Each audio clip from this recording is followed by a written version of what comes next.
ये धर्म दुनिया पर राज करने के लिए भेजा गया था, हर दूसरे धर्म को मिटाने और समाप्त करने के लिए। इस्लाम सह अस्तित्व के लिए नहीं आया था। अगर आप शहीद से जन्नत में पूछें तुम्हारी क्या इच्छा है, वह कहेगा मैं इस दुनिया में वापस जाना चाहता हूं और अल्लाह की राह में फिर से मारा जाना चाहता हूं। मुस्लिम दुनिया अधिक हिंसक है, लगभग हमेशा, लगभग हर क्षेत्र में और लगभग हर जगह। कोई इसके बारे में बात नहीं करता, लेकिन आप जानते हैं इस समय पूरे यूरोप में क्रिसमस मार्केट्स भारी सुरक्षा के घेरे में हैं। ऐसा क्यों है? क्या ऐसा इसलिए है कि कोई यहूदी शेमा इस्राइल चिल्ला सकता है और भीड़ में ट्रक घुसा सकता है? क्या मुस्लिम प्रवास ने आपके शहर लंदन, माल्मो, पेरिस, एम्स्टर्डम को महिलाओं के लिए अधिक सुरक्षित बनाया है या कम सुरक्षित? और सामान्य हिंसा का क्या? हिंसा को मापा जा सकता है। हमले, डकैती, गोलीबारी। जब राजनेता प्रवासियों और शरणार्थियों की बात करते हैं, तो क्या वे गुप्त रूप से कनाडाई प्रोटेस्टेंट्स का मतलब रखते हैं? आप सभी जवाब जानते हैं। आप में से कई लोगों के लिए सच्चाई असहज है, क्योंकि जो कहानी आप खुद को सुनाते हैं वह हकीकत से मेल नहीं खाती, इसलिए आप उसे अनदेखा करना चुनते हैं। मुस्लिम समाजों में उच्च स्तर की हिंसा के बारे में बहुत कुछ कहा जा सकता है।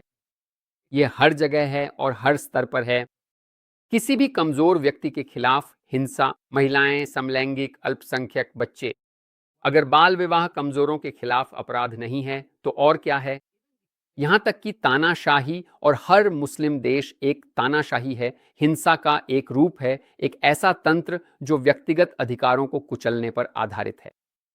लेकिन इस हिंसा के बारे में बात करने से पहले यह कहना जरूरी है कि कोई भी इसके बारे में बात नहीं करता। मैंने इस बारे में तब सोचा जब मैंने दो बहुत प्रसिद्ध मीडिया हस्तियों के बीच बातचीत देखी। एक ब्रिटेन से पियर्स मॉर्गन और दूसरा अमेरिका से टकर कार्लसन।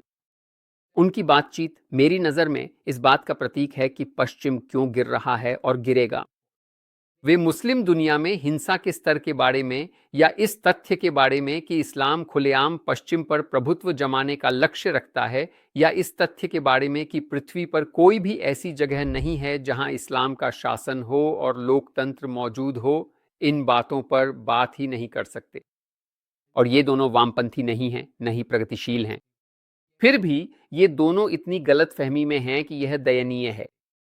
लोकतांत्रिक दुनिया, जिसे कभी दो महान अंग्रेजी भाषी साम्राज्यों ब्रिटेन और अमेरिका ने नेतृत्व दिया था, अब मूर्खता के सागर में डूबती जा रही है। ये मूर्खता नहीं है, ये आत्महत्या है। और जाहिर है टकर कार्लसन को इजराइल पर तंज कसना ही था। तो आप प्रशिक्षुओं की जितनी चाहें आलोचना कर सकते हैं, लेकिन आप इजराइल की आलोचना नहीं कर सकते। उसने कहा कि आपको इजराइल की आलोचना करने की अनुमति नहीं है।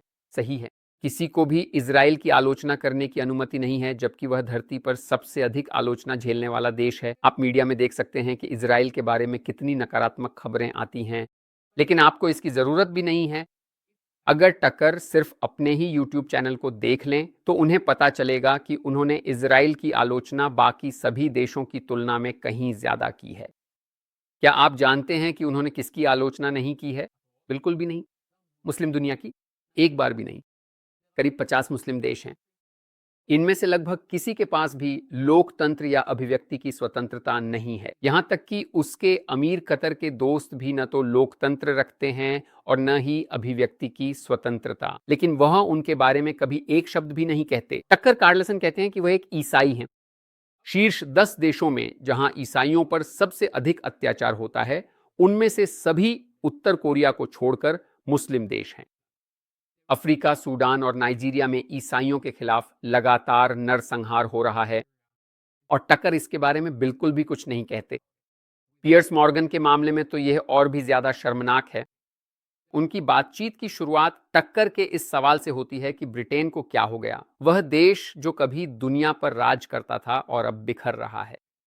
और ये दोनों में से किसी का भी सबसे तीखा इंटरव्यू नहीं है। किसी बिंदु पर पियर्स आप्रवासन संकट के बारे में कहते हैं, खैर कम से कम अब हमारे पास अच्छा खाना है। अगर आप 50 और 60 के दशक में लंदन आते तो खाना बेकार था। बिल्कुल सही। 80 के दशक में भी ऐसा ही था। यहाँ सही है। अब हमारे मेन्यू में कुछ बेहतरीन मेहमान हैं।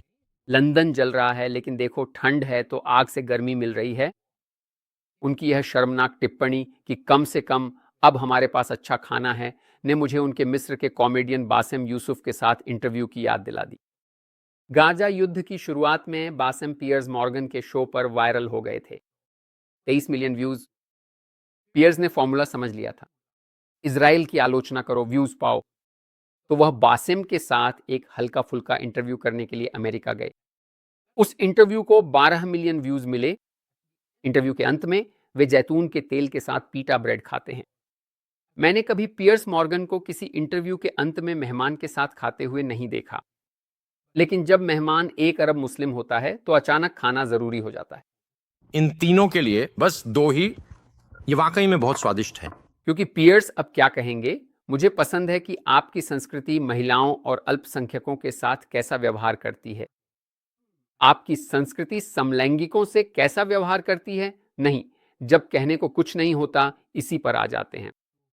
ये वाकई में बहुत स्वादिष्ट है। मैं जानता हूं। जो बात मुझे हैरान कर गई वह यह थी कि 2 घंटे एक मिस्री आदमी के सामने बैठने के बाद भी पियर्स ने मिस्र की कोई आलोचना नहीं की। बिल्कुल नहीं। उस देश के बारे में कुछ नहीं जिसने बासिम को इसलिए बाहर निकाल दिया क्योंकि वहां अभिव्यक्ति की स्वतंत्रता नहीं है। कुछ नहीं उस तथ्य के बारे में कि मिस्र में लगभग 80% महिलाएं इससे गुजरती हैं। हाँ, वे उनका काटते हैं। हाँ, वे इतने बर्बर हैं। मुझ पर विश्वास नहीं है? जांच लो। कुछ नहीं ईसाई महिलाओं और लड़कियों के अपहरण और उन्हें अमीर मुसलमानों को बेचने के बारे में। बासिम शिकायत करता है कि वह अपने परिवार से गाजा में नहीं मिल सकता, लेकिन मिस्र की गाजा से सीमा लगती है जिसका इजराइल से कोई लेना देना नहीं है। फिर भी पियर्स को मिस्री मुस्लिम समाज की न तो कोई समझ है न ही कोई आलोचना। उसके पास बस इतना ही है कि यह पूरी तरह से दुष्टता है, मुझे पता है। मुस्लिम समाजों में उच्च स्तर की हिंसा हर जगह दिखाई देती है। मुस्लिम बहुल देशों को देखो, लगभग शून्य लोकतंत्र है। अधिकांश देश तानाशाही, पूर्ण राजशाही या सैन्य शासन है। और आपको एक बुनियादी बात समझनी होगी, तानाशाही ही हिंसा है। यह सिर्फ कर्फ्यू और प्रतिबंधित विरोध नहीं है, यह डर पर आधारित एक व्यवस्था है।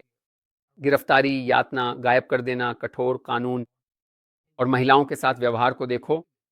कई मुस्लिम देशों में महिलाएं व्यावहारिक रूप से संपत्ति मानी जाती हैं। उन्हें एक पुरुष अभिभावक की जरूरत होती है। वे स्वतंत्र रूप से घूम नहीं सकती, वे अपनी मर्जी से कपड़े नहीं पहन सकती और उनके पास बुनियादी अधिकार भी नहीं है। ये परंपरा नहीं है, ये तो कानून में लिखी गई हिंसा है।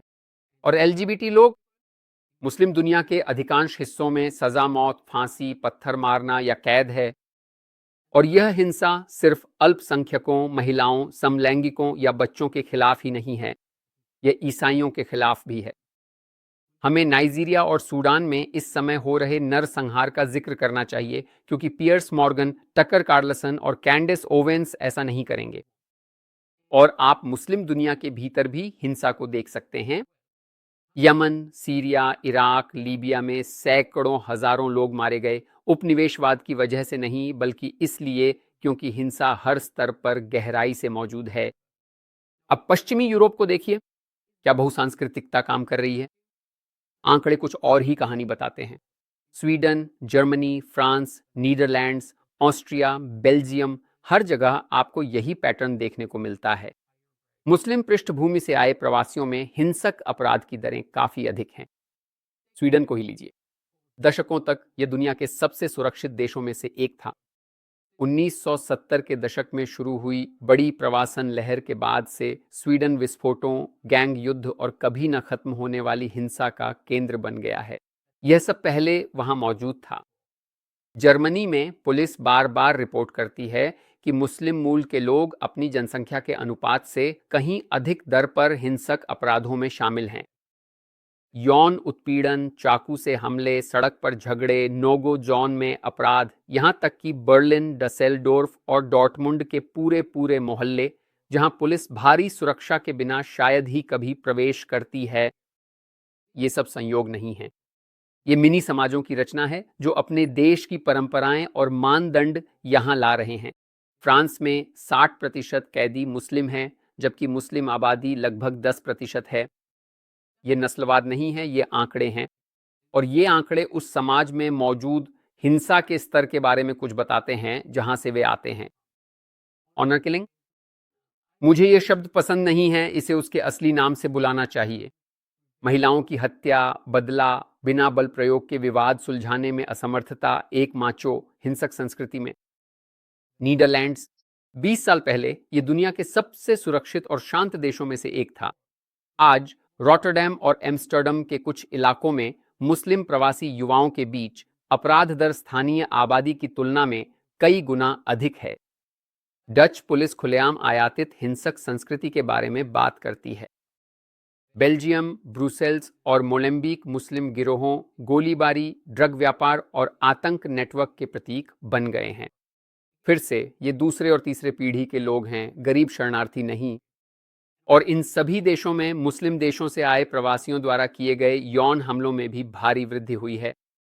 जर्मनी ने इसका सबसे बुरा उदाहरण देखा, कोलोन न्यू ईयर ईव हमला, जब मुस्लिम मूल के बड़े समूहों ने सैकड़ों महिलाओं के साथ यौन उत्पीड़न किया। यूरोपीय मीडिया ने इसे जितना हो सके छुपाने की कोशिश की। ब्रिटेन में भी ग्रूमिंग गैंग्स के साथ यही कहानी रही। पूरी तस्वीर को एक साथ रखिए कि तानाशाही, महिलाओं का दमन, अल्पसंख्यकों का उत्पीड़न, घरेलू हिंसा, सामुदायिक हिंसा और यूरोप में आयातित अपराध, ये सब एक साथ हैं। और निष्कर्ष स्पष्ट है, ये हिंसा कोई दुर्घटना नहीं है, ये कोई संयोग नहीं है। ये मुस्लिम दुनिया के बड़े हिस्से की सामाजिक, राजनीतिक और धार्मिक संरचना का प्रत्यक्ष परिणाम है। अगर आप असहमत हैं तो मुझे गलत साबित करें, मुझे लिखिए। मैं फ्रांस, बेल्जियम, आयरलैंड से हूं और मेरे देश में यहूदी समुदाय मुस्लिम समुदाय से अधिक हिंसक है। मेरे देश में मस्जिदों को सुरक्षा की जरूरत है क्योंकि यहूदी उन पर हमला कर सकते हैं। देखते हैं क्या आप में से कोई मुझे गलत साबित कर सकता है। और मुसलमान क्या कहते हैं, जबकि पियर्स मॉर्गन कहते हैं मुझे खाना पसंद है। बस उन्हें सुनिए। हम ये नहीं कहते कि इस्लाम यहाँ रहने के लिए है। आप जानते हैं, बहुत सारे अलग अलग धर्मों के साथ सह अस्तित्व के लिए, और हम सब बस एक दूसरे का हाथ पकड़ सकते हैं और दोस्त बन सकते हैं। यह धर्म दुनिया पर राज्य करने के लिए भेजा गया था, इसे श्रेष्ठ बनने के लिए, हर दूसरे धर्म के प्रकाश को बुझाने के लिए और उन पर श्रेष्ठ होने के लिए भेजा गया था। हमें यह कहने में कोई झिझक नहीं है और हमें नहीं लगता कि यह कोई ऐसी बात है जिसे कहने में हमें शर्म आनी चाहिए कि यह धर्म दुनिया पर राज करने, हर दूसरे धर्म को मिटाने, उसे समाप्त करने, उसे ढंकने, उस पर श्रेष्ठ बनने, लोगों को हर धर्म छोड़कर इस्लाम स्वीकार करने के लिए भेजा गया है। और अगर इसे हासिल करने के लिए लड़ाई की ज़रूरत है तो इसे हासिल करने के लिए लड़ाई की ज़रूरत है, क्योंकि जिहाद को वैध ठहराने का सबसे बड़ा उद्देश्य यही है कि अल्लाह का शब्द सबसे ऊंचा हो और काफिरों का शब्द सबसे नीचा। वे हमेशा वही आरोप लेकर आ सकते हैं। यह वक्ता समलैंगिकों के लिए मृत्युदंड का समर्थन करता है। यह वक्ता इस अपराध या उस अपराध के लिए मृत्युदंड का समर्थन करता है, या यह कि वह समलैंगिकता विरोधी है। वे महिलाओं को अधीन बनाते हैं, आदि आदि आदि। हमेशा वही पुरानी बातें बार बार आती रहती हैं और हम हमेशा उन्हें समझाने की कोशिश करते हैं। मैं हमेशा उन्हें समझाने की कोशिश करता हूं कि देखो, हम उस वक्ता को नहीं बुला रहे हैं जिसके पास ये अतिवादी कट्टर विचार हैं, जैसा कि आप कहते हैं। ये सामान्य विचार हैं जो वास्तव में हर मुसलमान के पास होते हैं। हर मुसलमान इन बातों में विश्वास करता है सिर्फ इसलिए कि वे आपको इसके बारे में नहीं बता रहे या मीडिया में नहीं है। इसका मतलब यह नहीं कि वे इन पर विश्वास नहीं करते। गुलामी ऐसी चीज नहीं है जिसके लिए मुसलमानों को शर्मिंदा होना चाहिए। इस्लाम में गुलामी युद्ध के कैदियों के माध्यम से होती है, गैर मुस्लिम अविश्वासी। हम उन्हें गुलाम बनाते हैं। ओह, यह मानवाधिकारों के खिलाफ है, यही मानवाधिकार है। वह कैसे गुलाम है? वह एक जानवर की तरह है जिसे खरीदा और बेचा जाता है और उसके पास कुछ नहीं होता। दुर्भाग्यवश आजकल हम इसे पर्याप्त दोहराते नहीं हैं, या हमारे पास यह अवधारणा नहीं है, हमारे मन में यह दृढ़ नहीं है कि इस्लाम सह अस्तित्व के लिए नहीं आया था।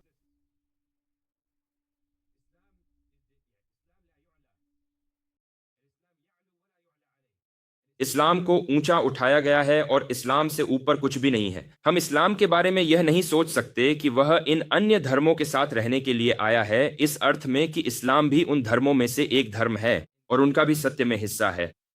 और उनका न्याय में भी हिस्सा है, और उनके पास आप जानते हैं अल्लाह की इबादत का भी हिस्सा है, सही इबादत का। इस्लाम इन सब को सही करने के लिए आया है। यही सही धर्म है, यही वह धर्म है जिसका हिस्सा पूरी मानवता को बनना चाहिए, यानी इस्लाम। और हम तब तक नहीं रुकेंगे जब तक यह हर घर में प्रवेश न कर जाए। वे समाहित होने के लिए नहीं आए थे, वे जीतने के लिए आए थे, अफगानिस्तान, यमन और सीरिया को ब्रिटेन और जर्मनी में लाने के लिए। मेरे अन्य वीडियो इस्लामीकरण के बारे में भी देखें। ये इस्लामवादी बहुमत का प्रतिनिधित्व करते हैं। सोचिए इस बारे में। आप पेरिस या लंदन में बाल विवाह के खिलाफ अरब मुसलमानों के विरोध क्यों नहीं देखते? इराक में एक नया कानून है कि लड़कियां 9 साल की उम्र में शादी कर सकती हैं। नारीवादी कहां है? यूरोप में मुस्लिम समुदाय कहां है? एक आवाज भी नहीं। इसीलिए मुस्लिम देश वैसे ही दिखते हैं जैसे वे हैं। मुसलमान इसका समर्थन करते हैं। यह तथ्य कि मुस्लिम समाज हर क्षेत्र में अधिक हिंसक है बस एक निर्विवाद सच्चाई है। यह तथ्य कि पश्चिम इस बारे में बात नहीं करना चाहता और इस्लामीकरण से पश्चिमी सभ्यता की रक्षा के लिए कुछ करना नहीं चाहता, एक और सच्चाई है जिसे बदलना ही होगा, और जल्दी। आप किसी समस्या का समाधान नहीं कर सकते अगर आप उसके बारे में बात कर सकते हैं और उसे परिभाषित कर सकते हैं, और समस्या का नाम है इस्लामीकरण और मुस्लिम समाज की हिंसा। क्रिसमस मार्केट्स के आसपास आपको सुरक्षा की जरूरत नहीं है। आपको हकीकत का सामना करना चाहिए, न कि बैरियर के पीछे छुपना चाहिए। आपका स्वागत है। मेरा अगला वीडियो उन सबसे हिंसक अपराधों में से एक के बारे में होगा जो मुस्लिम अधिकारियों ने किए थे, यहूदी धर्म के सबसे पवित्र स्थल टेम्पल माउंट का विनाश। तो सुनिश्चित करें कि आप सब्सक्राइब करें, और अगर आप चैनल को सपोर्ट करना चाहते हैं, क्योंकि जैसा कि आप सोच सकते हैं ऐसे वीडियो को मोनेटाइज नहीं किया जा रहा है। सच यूट्यूब के लिए बहुत ज़्यादा है। वीडियो से पैसे कमाने के लिए मुझे ऐसी बातें कहनी पड़ती हैं जैसे ये बिल्कुल स्वादिष्ट है। नमस्ते। खैर, अगर आप मेरे चैनल को सपोर्ट करना चाहते हैं तो आप मेरा यरूशलेम क्रैश कोर्स ले सकते हैं। यरूशलेम में जब मैं गाइड करता हूं तो मैं जो कुछ भी कहता हूं वह सब इसमें है।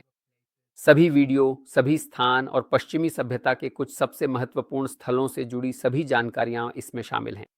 इस तरह आप और भी समझदार बनेंगे और मुझे और भी वीडियो बनाने और उन्हें और भी भाषाओं में अनुवाद करने में मदद मिलेगी। लिंक नीचे दिया गया है। अगले वीडियो में मिलते हैं। यल्ला बाय।